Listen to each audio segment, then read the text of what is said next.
Halo, selamat sore atau selamat malam semua. Senang sekali saya bisa menjumpai Anda di dalam mata kuliah Hukum Bisnis atau Business Law, di mana ini adalah merupakan bagian kedua dari perkuliahan kita.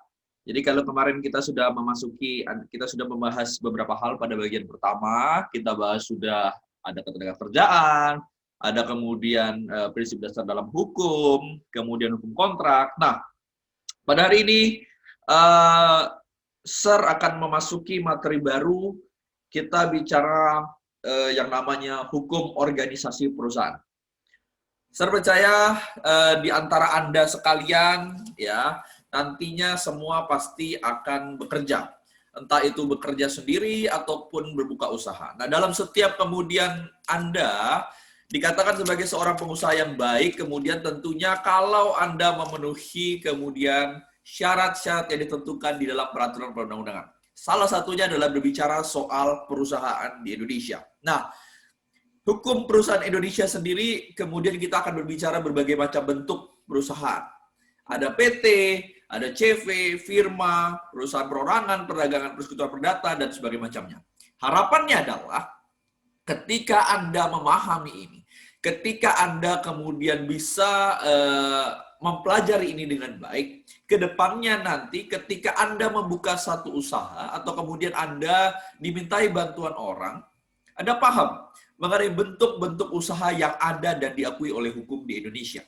Oleh karena itu, menarik kita untuk simak ini kemudian. Nah, kita masuk kepada yang pertama, kita mulai dulu dari pengertian dari perusahaan di Indonesia. Nah, kalau kita berbicara kemudian pengertian perusahaan di Indonesia, maka pada hakikatnya ada 5 pengertian perusahaan di Indonesia. Yang Sir akan jelaskan satu persatu. Yang pertama, unsur pengertian perusahaan di Indonesia adalah kemudian terus-menerus. Apa artinya terus-menerus? Kalau kita bicara soal usaha, itu pasti dilakukan secara terus-menerus. Artinya itu bukan sambilan, bukan pekerjaan sambil lalu tiba-tiba kemudian sebentar berhenti, tidak. Jadi bicara soal pengertian perusahaan adalah bicara soal terus-menerus, berkelanjutan, panjang waktunya. Kedua, itu adalah kemudian terang-terangan. Artinya, satu perusahaan atau kemudian suatu usaha berdiri itu tidak kemudian secara tertutup. Dia terang-terangan maksud di sini adalah dia dapat diketahui oleh khalayak umum. Dia dapat bebas berhubungan dengan pihak lain. Ya. Dan berbicara soal kemudian terang-terangan di sini, itu dapat kita lihat dari dokumen-dokumen yang dimiliki dalam satu usaha. Misalnya, akte pendirian perusahaan, nama atau merek perusahaan, nama direksinya, atau kemudian komisaris, dan sebagainya macamnya. Nah, dan berbicara soal terang-terangan, dia bebas kemudian berhubungan dengan pihak ketiga. Itulah kemudian pengertian perusahaan dalam arti konteks soal terang-terangan. Jadi dapat diketahui oleh umum. Dia tidak tertutup usahanya. Ketiga, itu berbicara soal adanya pembukuan. Nah, sebetulnya kemudian dalam setiap usaha diharapkan kemudian punya pembukuan. Pembukuan itu soal apa? Pembukuan itu adalah merupakan catatan mengenai hak dan kewajiban yang berkaitan dengan satu kegiatan usaha. Catatan dalam hal apa? Dalam hal kemudian aktiva dan juga pasifa. Berkaitan dengan neraca. Nah, ketika berbicara soal pembukuan itu sendiri, jika kita mengacu pada Undang-Undang Nomor 8 Tahun 97 tentang dokumen perusahaan, maka setiap usaha wajib membuat catatan. Seperti apa contohnya? Neraca tahunan, perhitungan laba dan rugi, jurnal transaksi harian, buku besar, dan sebagainya macamnya. Nah, ini jadi berbicara soal setiap usaha yang kemudian diharapkan punya yang namanya pembukuan.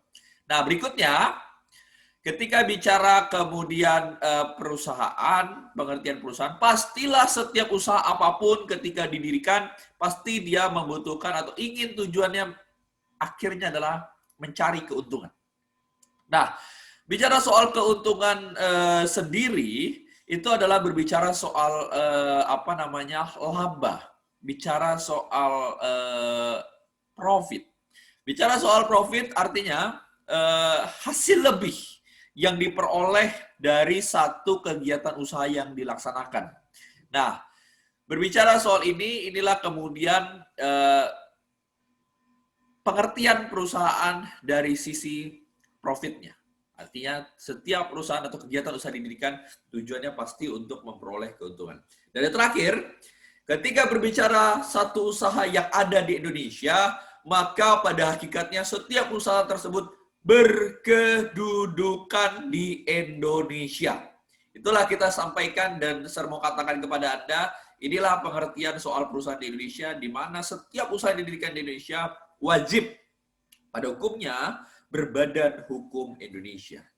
Nanti ada muncul pertanyaan, Sir, kalau seandainya katakanlah, misalnya dulu, Freeport misalnya, Sir, kan rata-rata sahamnya dimiliki oleh asing. Bolehkah, Sir? Tidak masalah pada dasarnya. Karena kemudian saham itu kan ditransformasikan kemana kemudian PT Freeport kemudian bentuknya itu sesuai dengan bentuk badan usaha yang ada di Indonesia. Sehingga ketika kita mengatakan itu, maka bisa kita katakan itu bukan perusahaan asing, tapi perusahaan Indonesia. Karena dia dibentuknya sesuai dengan bentuk badan usaha yang ada di Indonesia. Maka bicara soal pengertian perusahaan Indonesia, kedudukannya harus di Indonesia. Nah, berikutnya, ketika bicara soal perusahaan pada umumnya kemudian, maka pada hakikatnya kemudian kita dapat bagi menjadi dua. Pertama, ada yang bentuknya non-badan hukum, dan sebelahnya adalah badan hukum. Non-badan hukum terdiri dari persekutuan perdata, firma, dan CV. Sedangkan badan hukum itu terdiri dari PT, koperasi, yayasan, dan BUMN. Nah, ini yang nanti akan kita elaborasikan, ini akan kita bahas secara lebih spesifik di dalam perkuliahan-perkuliahan kita. Ya. Nah, lalu dibagi lagi. Perusahaan juga ternyata ada yang bentuknya perusahaan perseorangan, dan juga ada perusahaan yang bentuknya adalah partnership atau kemudian secara bersama-sama. Nah, kemudian kita masuk kemudian pada perbedaan apa sebetulnya perusahaan yang berbadan hukum dengan bukan badan hukum. Yang pertama, ketika bicara soal perusahaan atau yang berbentuk badan hukum, pertama dari sisi badan hukum itu diatur di dalam undang-undang. Oke, entah itu undang-undang soal PT dan sebagainya macamnya. Tetapi kalau kita bicara yang bukan badan hukum, itu hanya diatur dalam KUHD. KUHD adalah kepanjangan dari Kitab Undang-Undang Hukum Dagang. Ya. Nah, kemudian ketika bicara soal badan hukum, yang kedua adalah ada harta terpisah. Maksudnya apa di sini? Artinya ada pemisahan harta antara harta kekayaan si pemilik perusahaan dengan harta si perusahaan. Ya, jadi terpisah hartanya. Nah, sedangkan di badan hukum itu tidak ada harta yang terpisah. Artinya, baik itu hartanya si pemilik maupun harta si usahanya itu sama. Tidak ada pemisahan hartanya. Sedangkan kalau di badan hukum, itu sendiri kemudian dibagi. Harta pemilik, harta untuk usaha, itulah kemudian harta usaha. Ya. Nah, kemudian yang ketiga ada tanggung jawab yang terbatas. Nah, ini nanti berkaitan dengan seberapa banyak modal yang kemudian dimasukkan, maka itulah kemudian tanggung jawab terbatasnya. Nanti ini akan Bapak akan serbahas di video kita berikutnya. Nah, yang kemudian, sementara kalau bukan badan hukum, maka tanggung jawabnya itu renteng. Ya, kalau tadi yang di badan hukum itu tanggung jawab terbatas, hanya sebatas kemudian modalnya dimasukkan saja. Tetapi kalau badan hukum, itu tanggung jawabnya renteng, artinya secara bersama-sama. Nah, kemudian badan hukum itu memperoleh atau dengan dia dianggap badan hukum kalau dia memperoleh pengesahan Menteri Hukum dan HAM. Sedangkan kalau bukan badan hukum, itu sekali lagi dia tidak perlu pengesahan dari Menteri Hukum dan HAM. Nah, inilah perbedaan dari badan hukum dan juga bukan badan hukum. Nah, kalau kita berbicara dari sisi legalitas, maka sebetulnya ada dua sisi legalitas. Yang pertama, bicara soal legalitas dari bentuk, itu bicara soal formalitas dan administrasi pendiriannya. kira-kira pendiriannya ini udah sesuai belum bentuknya? Legal nggak di mata hukum Indonesia? Itu bicara soal legalitas bentuk. Sementara yang kedua, kita bicara legalitas usaha. Artinya beda ya, legalitas bentuk dengan usaha. Pertama kali dia berdiri, dia harus memperoleh legalitas bentuk. Artinya berdirinya harus sesuai dengan aturan hukum yang ada. Tetapi ketika dia menjalankan usahanya, sekali lagi, dia harus memperoleh legalitas lagi di dalam menjalankan usahanya. Nah, itulah kemudian di mana ada aspek perizinan dari instansi teknis untuk memperoleh untuk menjalankan satu kegiatan usaha. Contoh, misalnya SAR adalah seorang yang punya uang misalnya 50 juta nih. Punya 50 juta dan kemudian pingin membangun satu bisnis konstruksi misalnya. Nah, SAR harus memenuhi dua legalitas. Legalitas bentuk dan legalitas usaha. Legalitas bentuk, pertama SAR mikir nih, 50 juta oke deh, SAR bangun pakai apa ya? PT kah? CV kah? Atau apa? Nah, jadi, SAR pilih PT. Kalau PT SAR harus mendirikan sesuai dengan badan hukum. Ada antar notaris, ada anggaran dasar, anggaran rumah tangganya, dan sebagainya macamnya. Nah, itu bicara soal bentuknya. Dari sisi formalitas dan administrasi pendirian. Sementara, kalau kita bicara dari legalitas usaha, ketika SAR akan jalankan, ini udah PT-nya udah terbentuk nih. Dari sisi izin, dari sisi pendiriannya ini udah betul nih. Tapi ternyata SAR mau bisnis nih, mau jalankan kegiatan usahanya. Udah bisa belum? Belum bisa. Karena SAR belum ada izinnya. Kalau SAR mau lakukan izin konstruksi, SAR mesti ada aspek perizinan dari instansi teknis. Dalam hal ini, inilah berbicara soal legalitas usaha.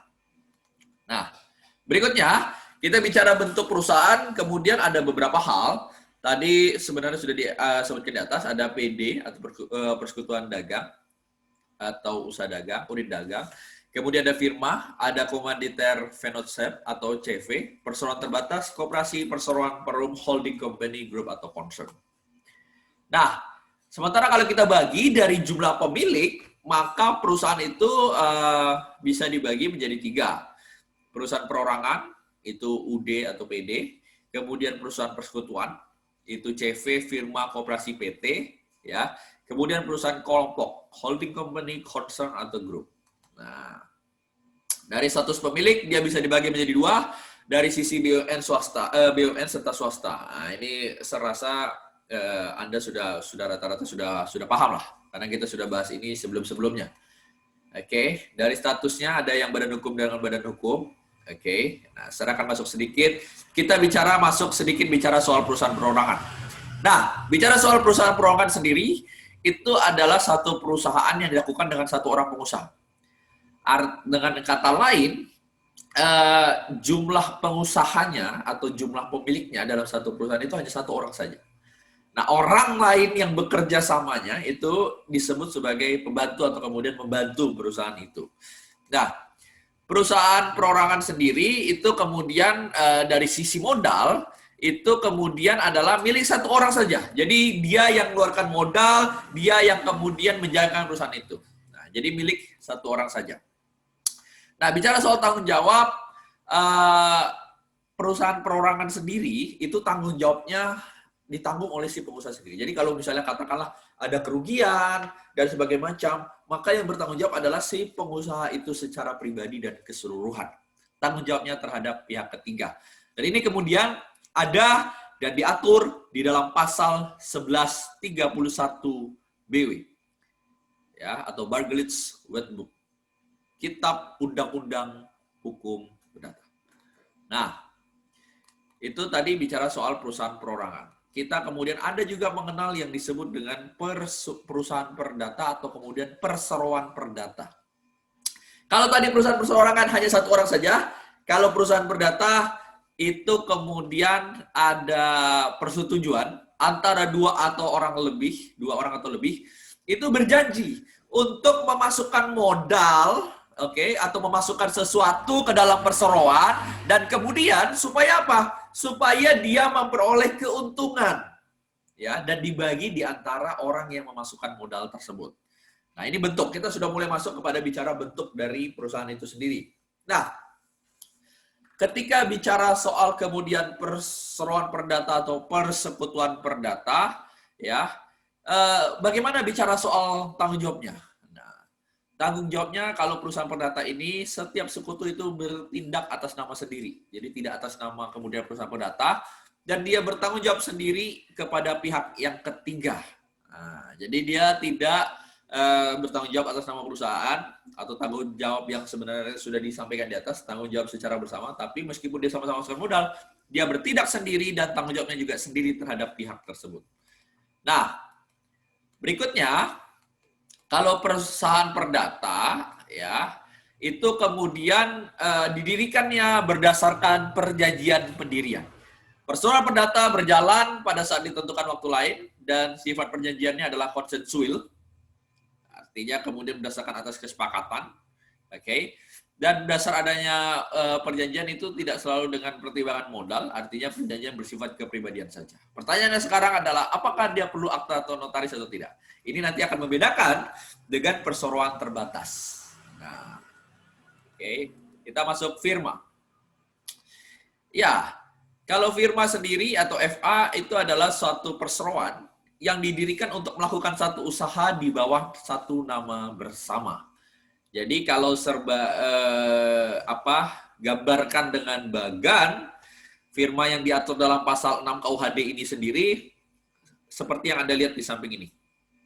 Jadi pertama, dia menjalankan perusahaan, ya, di mana dengan dia menjalankan perusahaan itu dengan nama bersama, ya, dan pertanggungjawaban sekutu itu sifatnya pribadi untuk keseluruhan. Firma sendiri juga sama, pendiriannya secara konsensual, artinya berdasarkan kesepakatan saja. Kalaupun ada akta, kemudian hanya sebagai sebuah alat bukti. Tetapi kemudian ternyata di dalam pasal 22 sekarang, kemudian wajib dengan akta.